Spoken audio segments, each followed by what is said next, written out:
विघ्नहर्ता श्री गणेश, श्री गणेश, श्री गणेश। गणेश वो देखो, कितना विचित्र दृश्य है। ये शिला इस प्रकार अधर में कैसे लटकी हुई है? तो ये किसकी पूंछ थी जिसने इतनी बड़ी शिला को इतनी दूर जाकर स्थित कर दिया? समस्त संसार में ऐसे बल और सामर्थ्य के स्वामी तो एक ही हैं, प्रभु महादेव के अवतार बाल रूप में केसरी नंदन महाबली हनुमान। वो बाल हनुमान जो भविष्य में श्री हरि नारायण के राम अवतार के सहायक बन रावण की पराजय में उनकी सहायता करेंगे।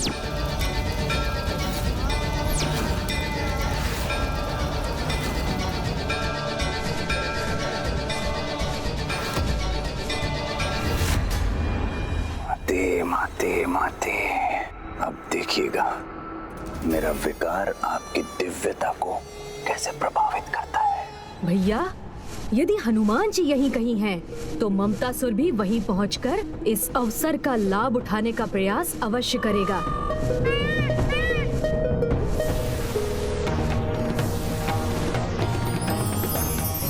इसीलिए हनुमान जी की पूंछ हमें ममतासुर तक भी पहुंचाएगी। मूषक जी,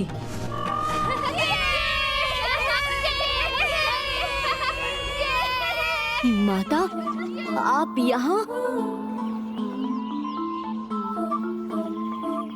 अब आपको यहाँ हमारे क्रीड़ा स्थल पर आने की क्या आवश्यकता थी?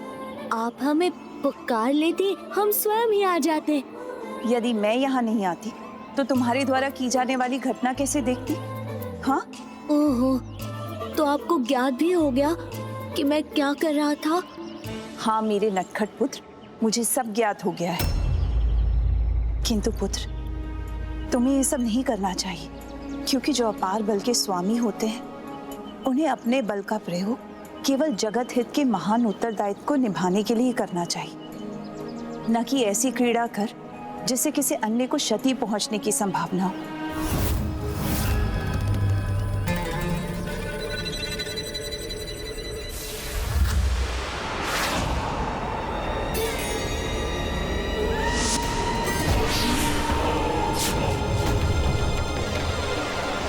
किंतु माता, मैं तो ये क्रीड़ा और मनोरंजन के लिए कर रहा था।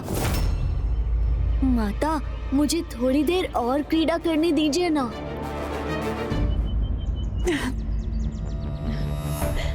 करो पुत्र, तुम्हें जो भी क्रीड़ा करनी है।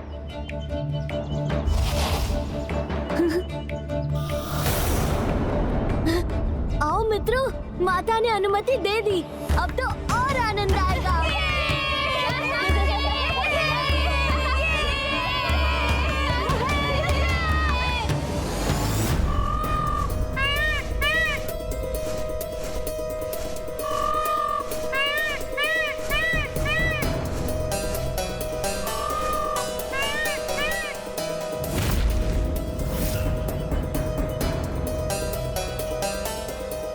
गणेश, यहाँ तो कोई भी नहीं है। किंतु भैया, वो शिला तो इसी स्थान से आई थी।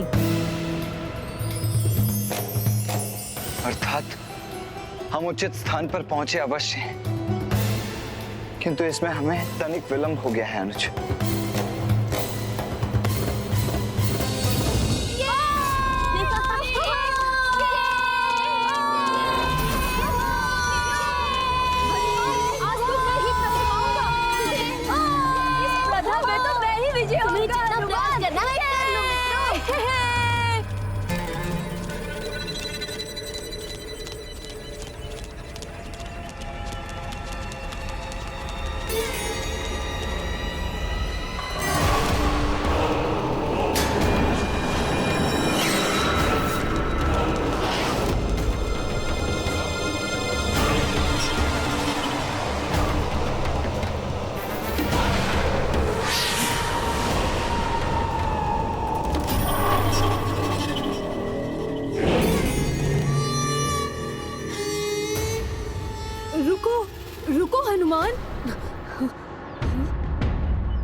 वो देखो।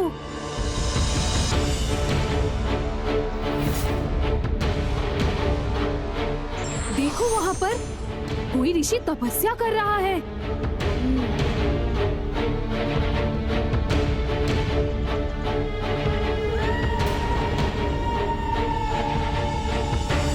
हम यहाँ क्रीड़ा करेंगे तो ऋषिवर के तप में बाधा उत्पन्न होगी। कदाचित उचित तो ये होता कि ये यहाँ से किसी दूर ऊंचे स्थान पर तप कर रहे होते। जैसे वो वृक्ष। मेरे अनुसार हमारे कारण ऋषिवर के तप में कोई विघ्न उत्पन्न नहीं होगा। वैसे भी यदि वो यहीं अपने तप में लीन रहेंगे तो कोई भी पशु उनके तप में बाधा बन उन्हें क्षति भी पहुंचा सकता है। इन्हें तो किसी ऊंचे स्थान पर ही स्थित होकर तप करना चाहिए। ये सुझाव तो सर्वथा उचित है। उस वृक्ष पर ऋषिवर वन्य जीवों के संकट से सर्वथा सुरक्षित हो जाएंगे। तो सिर्फ इन्हें ही क्यों, इनकी सुविधा हेतु मैं इन्हें इनकी शिला के साथ ही उस वृक्ष पर स्थित कर देता हूँ। फिर बिना किसी बाधा के ऋषिवर सदियों तक अपनी तपस्या कर सकेंगे। हाँ हाँ, यही उचित होगा हनुमान। किंतु क्या ये संभव है?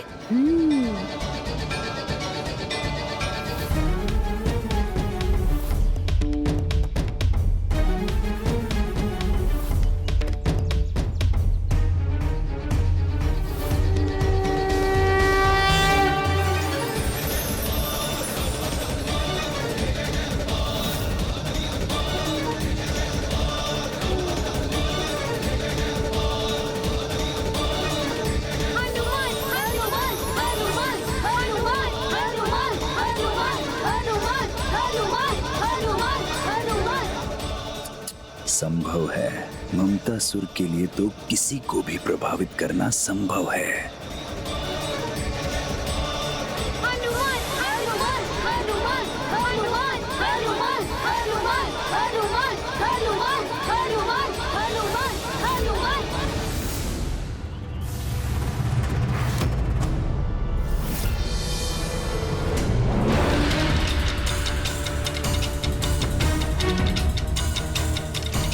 ममतासुर अपने प्रभाव से बाल हनुमान जी को कोई भूल करने के लिए प्रेरित कर सके, उसके पूर्व ही हमें ज्ञात करना होगा कि वो कहाँ है।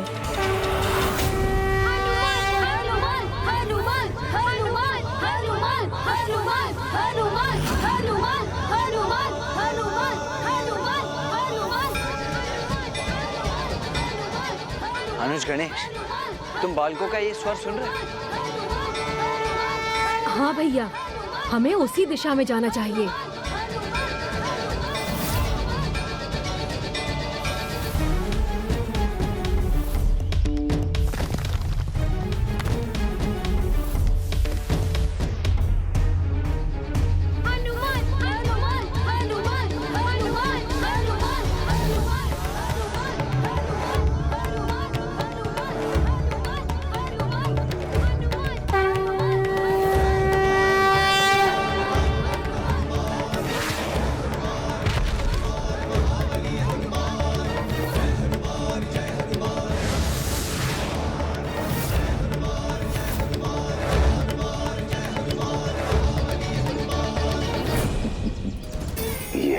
चाहता था।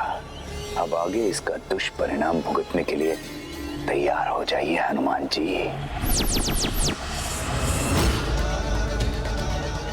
हनुमान हनुमान हनुमान हनुमान हनुमान हनुमान।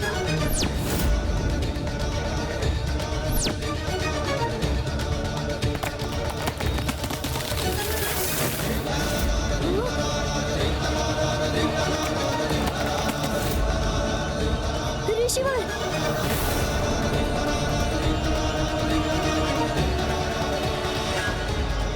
ये कैसे संभव है? मुझे इस वृक्ष पर स्थिर कर मेरा तप भंग करने का दुस्साहस किसने किया?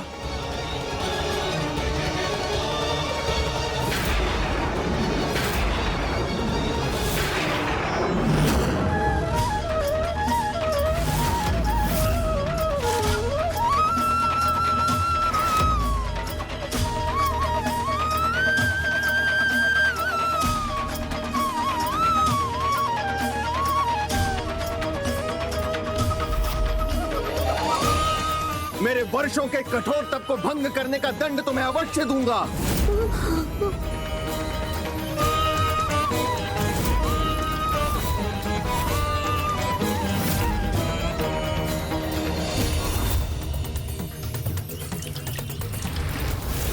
ये तो आरंभ मात्र है मेरे विकार के प्रभाव का। आपने अपने जिस बल के अहंकार में ऋषि भृगु और ऋषि अंगिरा के इस वंशज का तप भंग करने का दुस्साहस किया है, मैं श्राप देता हूँ, आप अपने उसी बल को एक दीर्घ अवधि के लिए पूर्ण रूप से भूल जाएंगे। आप अपने उसी बल को एक दीर्घ अवधि के लिए पूर्ण रूप से भूल जाएंगे।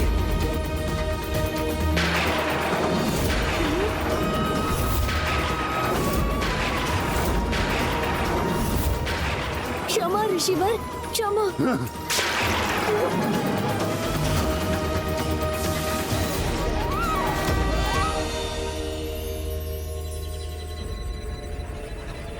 मुझे क्षमा कर दीजिए ऋषिवर।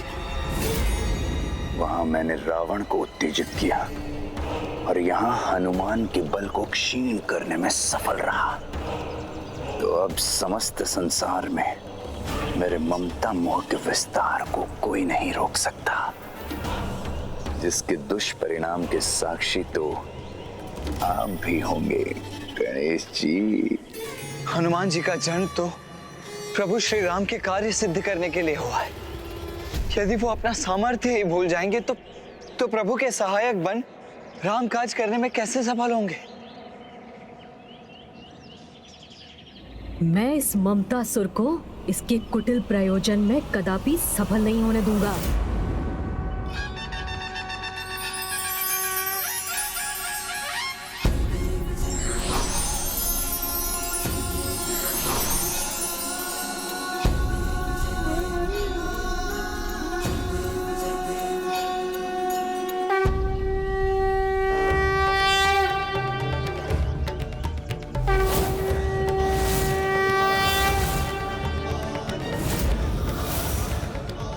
मैं आपको श्राप मुक्त तो नहीं कर सकता, किंतु इसके प्रभाव को सीमित अवश्य कर सकता हूँ। भले ही मेरे श्राप के कारण आप अपनी विशेष शक्तियों को भूल गए हैं, किंतु जब कोई आपको आपके बल का स्मरण कराएगा, तब आप पुनः अपने सामर्थ्य को प्राप्त कर अपने महान दायित्वों को निभाने में सफल होंगे।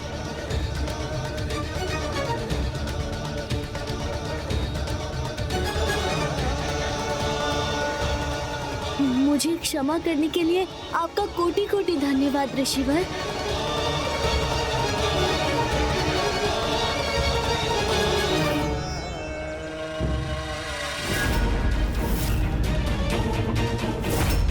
ममतासुर, ये तो यहाँ है। गणेश, इससे पूर्व कि ये दुष्ट पुनः मेघों का रूप धारण कर यहाँ से अदृश्य हो जाए, हमें इसे अपना बंदी बना लेना चाहिए।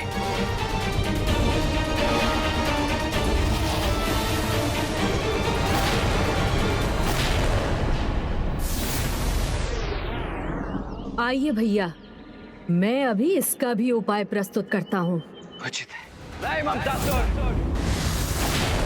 अब यहाँ से प्रस्थान करने का विचार भी मत करना, क्योंकि इस दिव्य गदा की ऊष्म ऊर्जा तुम्हें यहाँ से पुनः मेघ बनकर उड़ने नहीं देगी। तुम्हें तुम्हारे कर्मों का दंड तो भुगतना ही होगा। अब तुम यहाँ से कहीं नहीं जा सकते। ये क्या करने जा रहे हैं मेरे साथ?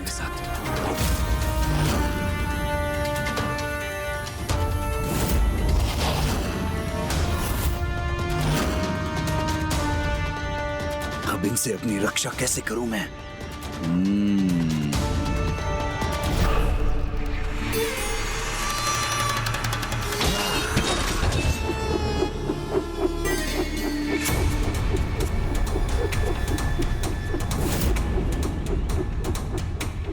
मैं व्यर्थ में ही इतना विचलित हो रहा हूँ, जब इनसे रक्षा का इतना सरल और अचूक उपाय प्राप्त है मुझे।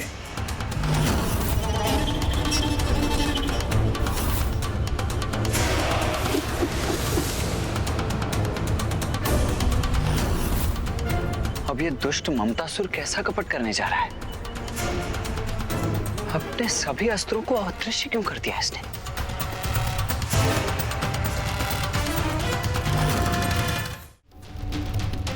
जब संसार का सर्वाधिक शक्तिशाली कवच प्राप्त है मुझे, तो मुझे इन अस्त्रों की कोई आवश्यकता नहीं, क्योंकि इस ममतासुर की रक्षा स्वयं माता की ममता करेगी।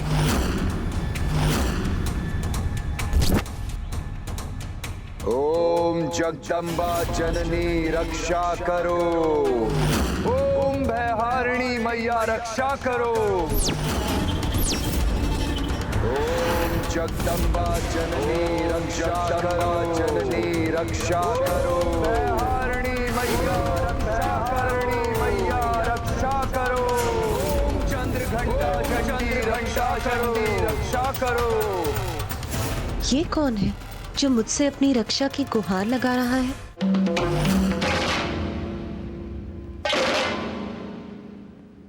अपने इस पुत्र की रक्षा करो माता। इस निर्दोष को अकारण ही इतना दंड दिया जा रहा है। आपके पुत्र ममतासुर पर संकट की छाया छाई है, जो स्वयं मेरे भ्राताओं ने उत्पन्न की है। याद नहीं मुझे माते कि क्या द्वेष है इन्हें मुझसे, जो ये मुझे क्षति पहुंचाना चाहते हैं। प्रेम पूर्वक मैंने इनकी सेवा की, अपने भवन में स्वागत किया, इनका भोजन कराया, तन मन से सेवा की, परंतु फिर भी मैं दंड का भागी क्यों हो गया हूं माते। और हाँ माते, इन्होंने छल पूर्वक मुझसे वो गदा भी छीन ली जो आपने मुझे मेरी रक्षा के लिए प्रदान की थी। रुको ममतासुर, माँ की ममता का अनुचित लाभ उठाने का प्रयास मत करो। सत्य तो आपके समक्ष है माते। भ्राता गणेश केवल मुझे चेतावनी ही नहीं दे रहे हैं, अपितु आपकी ही दी हुई गदा से मुझ पर प्रहार भी करना चाहते हैं। रक्षा कीजिए माते, मेरी रक्षा कीजिए, अपने पुत्र की रक्षा कीजिए माते। शूलेन पाही नो देवी। अनुज गणेश, जिस मंत्र के जाप को माता कभी अनसुना नहीं करती, सदैव जिसका जाप करने वाले की रक्षा करती है, इस दुष्ट ममतासुर ने माता के उसी रक्षा मंत्र का जाप आरंभ कर दिया है। पाही खड्गेन चांबिके, घंटा स्वनेन न पाही, चाप जानी स्वनेन च।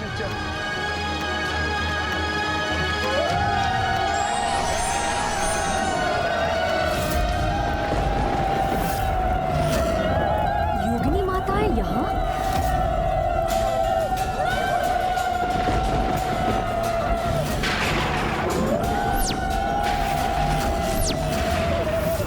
इस दुष्ट के लिए योगिनी माताएं स्वयं प्रकट हो गई हैं। अब देखना भ्राताओं, मैं किस प्रकार आपकी माता के द्वारा ही आपको क्षति पहुंचाता हूं। पहले आपके पिताश्री ने आपकी गर्दन काटी थी, आज स्वयं आपकी माता ही आपकी शत्रु हो जाएंगी।